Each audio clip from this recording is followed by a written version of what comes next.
Hi. I often find myself falling behind on the YouTube scene. Not just on individual videos, but sometimes on entire genres. And as someone who's supposed to know how to talk about YouTube itself, YouTube drama, that sort of thing, I sometimes think that this is an issue. But then I realize that all this is another example of me outgrowing the target audience that makes YouTube a worthwhile expenditure. YouTube is designed for kids, not because kids are the only people who watch YouTube, but because kids are the only people who have enough free time to watch a lot of YouTube. Adults have commitments, jobs, romantic relationships, so even if they find a creator that they love, they often find themselves so busy that they just can't catch up. And because of that, I think quite nostalgically of my YouTube, the YouTube that existed when I was a kid, young enough not only to watch all of these videos, but to have a hand in what was popular, what was trending. The YouTube of 10 years ago, that was a beautiful time. Those were the good old days, when YouTubers were creative, funny, talented, and nowhere near as soulless as they are today.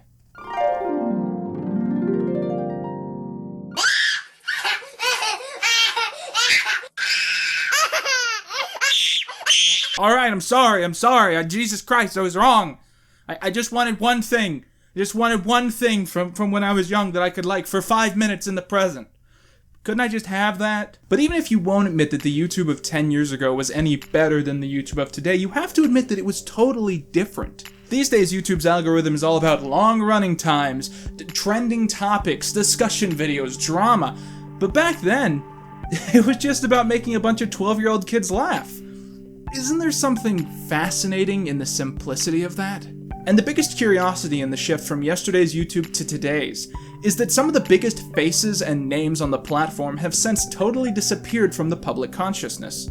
What happened to these fallen titans? Did they leave us behind? Or are they still here and we've simply turned away? Originally I was going to do a video discussing this phenomenon, but I realized I had so much to say that I needed to split it up into sort of a mini-series. And this is episode 1 of that series, where we are going to look back at an old, popular YouTube phenomenon, discuss how it was, if it was good, and where it went. And with that,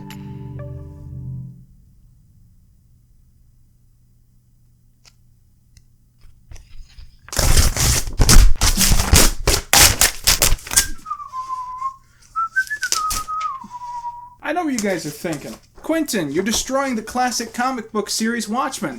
We barely let Alan Moore do that. Well, I'm doing this for a very particular reason. I'm doing this, ladies and gentlemen, because today we're talking about a historical figure. A YouTube pioneer, a star who has been long forgotten. Before Vine compilations, before the takeover of the talk show hosts, even before the rise and fall of the Let's Play channels. There was no Keemstar. There was no iDubbbz. There wasn't even a PewDiePie.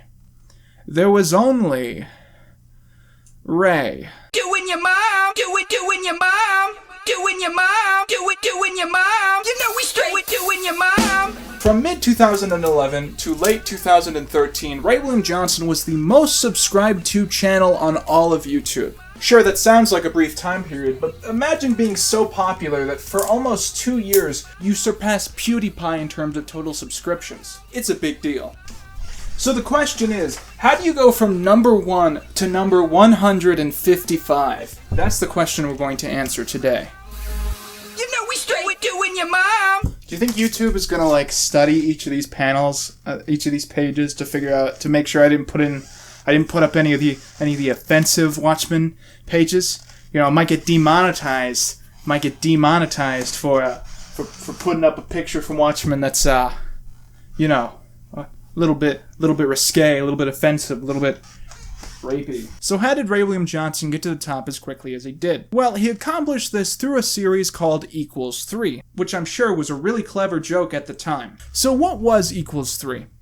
Well, you know the Philip DeFranco show? Sup, you beautiful bastards. Sup, you beautiful bastards. Sup, you beautiful bastards. Sup, you beautiful bastards. Sup, you beautiful bastards. You know the part of that show where he talks about random cool clips he found online? You know the part that everyone always skips over? And from there, I want to share some stuff I love today. Today in awesome. What would happen if I just slammed into a wall? That'd probably last about 4 more seconds than normal. Well, imagine the Philip DeFranco show Except Today in Awesome was the entire program. What's happening, forum? What's happening, guys? What's happening, guys? What's happening, guys? What's happening, guys? I just want to fuck all of you. Let's be naughty. A lot of you are probably too young to remember the benevolent reign of Equals 3, and in that case it's probably best that I explain the show to you. In each episode, Ray would try his best to find a series of recently viral clips, and he would play those in full and then give his commentary to them. He would usually sort these in sets of 3, and then at the end of the episode he would show a clip sent in by a fan asking a question for the comments. And having finally sat down to rewatch a lot of these episodes, which I'd actually seen at the time, I can say pretty concretely that Equals 3 is not funny at all. Epic face, epic face, epic face, epic face, jizz in my pants. I'm just saying. I gave it a try, I really did. I sat down honestly to watch this thinking that I would find out that I secretly love Equals 3, that there's a lot of jokes that inspired my brand of comedy, and every once in a while something like that pops up. Maybe every 7 videos he has one joke that lands alright, but most of the jokes are only interesting because they're so uncomfortably aged that they're almost mesmerizing in a way. You having a bad day? Well, you know what'll make you feel better? A black guy. Hello? Where all the white bitches at? Nah, I kid Al Gore. One of the most interesting episodes of the show is the one where Ray actually had Robin Williams on to do a set of jokes. And what's interesting about this is that it's really funny. Not too funny, not insanely funny, hardly the funniest thing that Robin Williams ever did. But also probably the funniest thing to ever come out of Equals 3, and from a clip that's not exactly very interesting. And I think that says a lot. And it's odd because these days I don't really get the appeal of Equals 3, but back then I remember watching it every single week and hating it. I hated it so much. I thought it was the least funny, most uncreative damn thing I'd ever found, and yet I kept watching it. Why? Well, as someone who watched a lot of YouTube videos, and as someone who loved YouTube reviews, and as someone who wanted to be a YouTuber someday, I just figured that if I didn't keep up to track with the #1 most subscribed to YouTuber on the entire platform, that I wouldn't be a good fan, or something like that. But logically speaking, if he had millions upon millions of followers, not all of those people were following just because he was popular. Some people must have had actual reasons to keep watching. So if Ray wasn't the most talented or funny or even creative YouTuber, what did he do to make it big? Well, Ray had 3 things going for him, which I think really contributed to his success. The first thing was consistency. A good way to get a lot of views very quickly is to have sort of a steady nature to your content. If all your videos are kind of the same, then people actually are going to have an easier time subscribing to you because they'll be able to more easily say that they wouldn't mind seeing more videos like what you're making. That's why you'll find that content creators who have content that's sort of the same will grow a lot quicker than people who try to branch out and experiment, because people just trust those kinds of videos a lot less. The second thing Ray had was clickbait. Ray was certainly one of the early pioneers in baiting people into watching his videos, but I think his craft had a very unique twist that not many people have been able to reproduce. A lot of people who end up doing clickbait find their audience become aggravated with their deception. For instance, you go to an old Philly D thumbnail, you see a hot chick, you click the video, go, oh, it's just some sweaty guy. That's not what I clicked on the video for. I've been duped. What was brilliant about Ray's thumbnails, though, was that people were expecting what they got. Oh, look, it's some thumbnail with a guy making a weird face and it says balls. What I expect is a guy who looks kind of weird saying balls a bunch of time, like he thinks it's funny. Balls. I'm just saying. And yep, that's exactly what I get. There's not really any deception at play at all. To this day, when I click on something that has a misleading title or thumbnail, I still expect it to be a Ray William Johnson video. I just expect Ray William Johnson to jump in front of the camera and just say everything that was promised in the thumbnail out loud, because he has the voice and the personification of all clickbait, and I think that's why people just so quickly trusted him. The final thing that Ray had on his side was the comedy of the YouTube clips that he decided to play. This was the main facet of his show that made it watchable. And arguably rightfully so, this would come back to bite him in the ass. You'll almost certainly recall last year when H3H3 won a case against Matt Hawson, where it was found that their parody of his video was universally, quintessentially within fair use. But when Johnson went to trial over some of his commentary videos, he actually lost a disturbingly high amount of cases. So why are H3H3's reaction videos fair use, while Ray William Johnson's tend not to be? Well, a key component of fair use is the concept of transformation. I used to foolishly think that transformation was simply when you added your own jokes and thus made it your own video, but that's not exactly the case. Your work being transformative is often interpreted to mean that your use of the product has different motivations than the original use. This also ties into another element of fair use, if your use breaches the original target audience. Matt Haas intended his video to be a semi-serious pickup segment where he was making fun of women who wouldn't accept his advances while painting himself as some sort of sex god who was more brilliant than any of them could ever try to be. And H3H3 viewed and painted it as a sad, pathetic attempt by a lonely 40-year-old to harass random women in the street through the use of fiction. Because H3's video and Matt Haas's video had entirely different target audiences, and because Matt Haas would never have condoned or paid for H3's video to be created, and because both of them tried to interpret the work to have completely different meanings, it was universally, and again, quintessentially within fair use. But let's see how that logic applies to equals 3. Ray will take a video of someone doing something funny, upload it because it was funny, and then he would show it and say, haha, that was funny. Cause I laughed my ass off at her failure. This video is both tragic and funny. I mean, it's like they're ruffling. Not because it's incredibly hilarious, which it is. I guess the commercial is kind of funny, mainly because it's funny to watch those kids flip the fuck out. Now this dude made a funny video demonstrating how difficult it is to get this guy to run straight. And it's fucking impossible. So, I'm commentating this while I'm playing. It's hilarious because the guy's humor is so dry. And I will admit that I did laugh out loud. On a surface level, a high amount of his content seems to be him showing a huge bulk of online videos, and then simply repeating the purpose of said video in sort of a positive manner, as if to agree with the creators of the video. Now the video is titled Greatest Putt-Putt Shot of All Time, and I'll be damned if that might be the greatest putt-putt shot of all time. There's actually one episode I found where he played a segment from a BBC television series. And when you really get down to it, he doesn't add anything to the clip. He doesn't say anything that's not conveyed by when he showed the segment, and a lot of his skit seems to be just him ranting about how he thinks British accents are funny.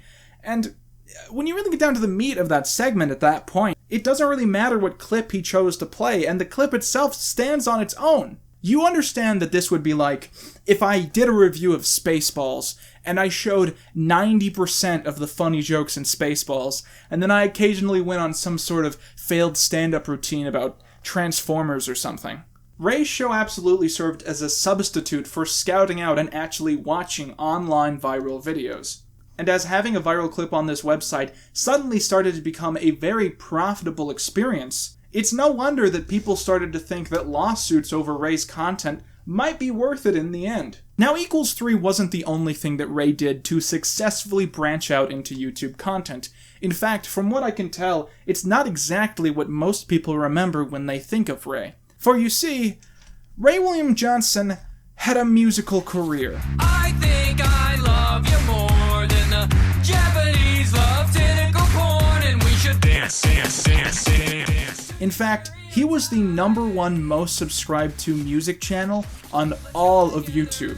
His band was known as Your Favorite Martian, and it featured such musical classics as My Balls, Transphobic Techno, and Beat Yo Kids. Before he did Your Favorite Martian, he had a brief stint under the name Fatty Spins with a different group of people, where he released such hits as the infamous Doin' Ya Mom and the easily forgotten Muppet Sex. There once was this grouch named Oscar who lived in a trash can. He was broke, he couldn't get more ass than all the other Muppets and the rest of the peeps until he spotted this hottie on Sesame Street. He said, This sounds like a Voltaire song, but like one of the ones I would skip. Now, Johnson's second band was this sort of Gorillaz knockoff, where half the band didn't really exist. They were all just cartoons that were made up for the music videos. And in fact, he went as far as to have an animated series run alongside the music videos so that he could expand the lore of these characters.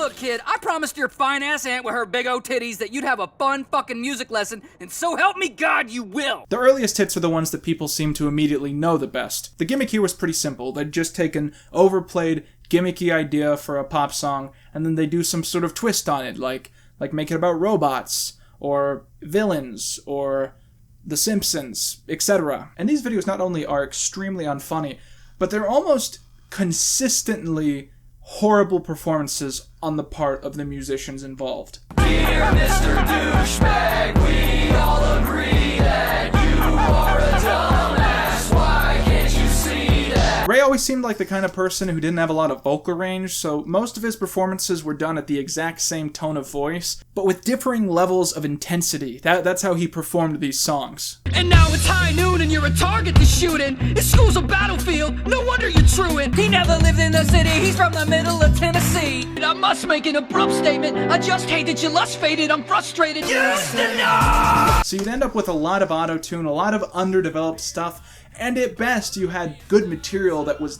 not used correctly. I'm not trying to say that Ray had no talent.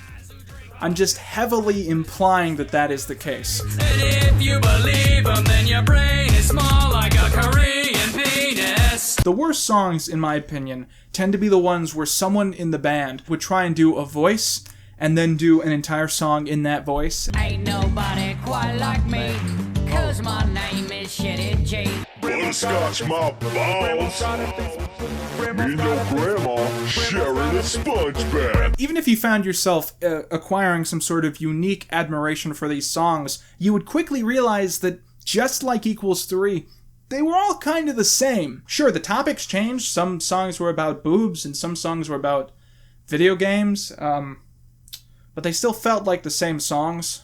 I should ask Dr. Mario for medicine. Maybe hit up Little Nemo for a sedative. We know you're blind, old man, but you can hear me talking. You're always home alone. You ain't Macaulay Culkin. And I know that I'll get plenty pics when she leaves for work at exactly 7:26. We all remember that hot chick you hooked up with once. Maybe not yet, but don't fret. I bet if you get drunk, suddenly you'll be dead set. It's almost like all of the Your Favorite Martian songs were painful and inaccurate parodies of each other.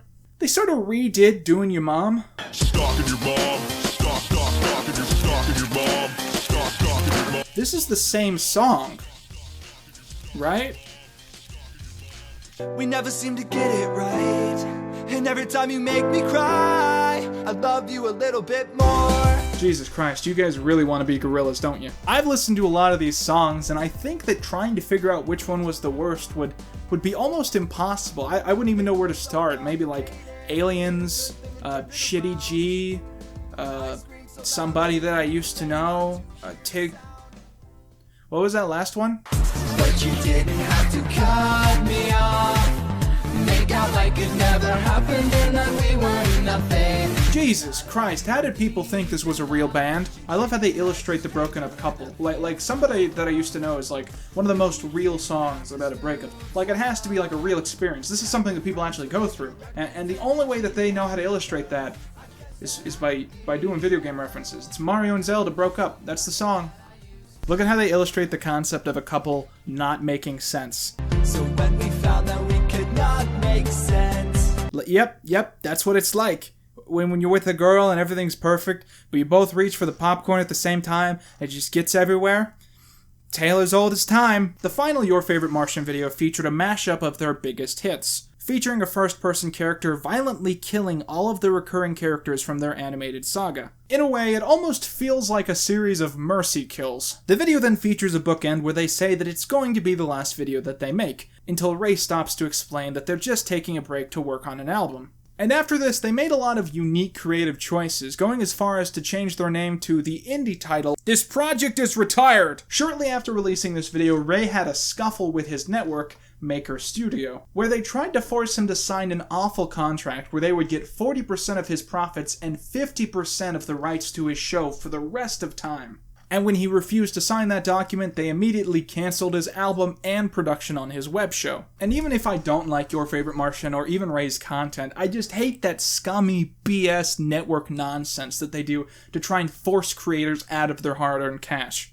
Again, horror stories like this is the very reason that I have not joined a network yet, and I honestly don't trust them. But even if his musical career was over, he still continued to make Equals 3 after he left Maker Studio, until 2014 when it was announced that he was leaving. In his video announcing his decision to quit making the show, he discussed his difficulty continuing to make Equals 3 while still finding it creatively satisfying, and how this has occasionally led him into fits of depression, which I can honestly really relate to. In the video, Ray discussed that he had found success basically in every single thing he tried to do on the internet, and that he didn't really find it satisfying anymore. In short, not only was he quitting the show, but he had also basically decided to quit making content for the internet. And the most curious part of the video, he admits that he wants to end Equals 3, but that powers outside of his control won't let him. Originally, I wanted to retire the show completely. It's actually still what I want, but I've gotten so much pushback from you guys and people around me that I'm gonna try to keep the show going. And in time, this would quickly be proven to be a bad idea. Equals 3 worked in part because Ray saw it as a passion project, and no matter how good the hosts were after this, they would always see it as a job, a sting, a gig, just a bit to do for a while. And as with any internet show, personality is what keeps people watching. And when you have a show that goes through 4 hosts in 2 years, people are gonna stop tuning in. Especially if it's a channel named after a person. To clarify, people were not tuning in to a different host on Equals 3. They were tuning in to a different host on Ray William Johnson. For the first time in the channel's entire run, people were tuning in and not being given what they wanted.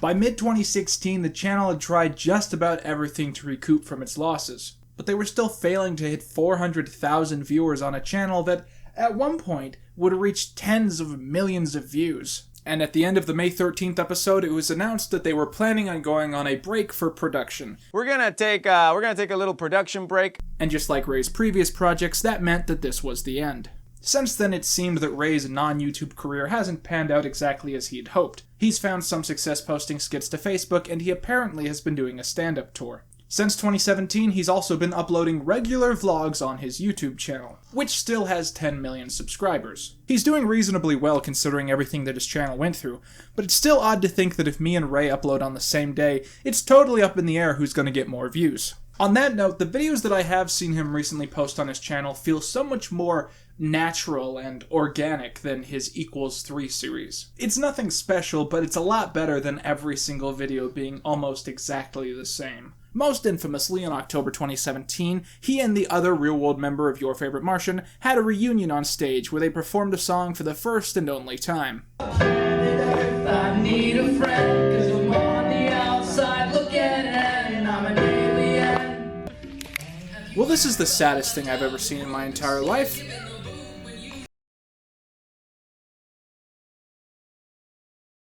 Oh, guys, real quick, side note before I forget. I actually made a Google Plus account. I'm just saying.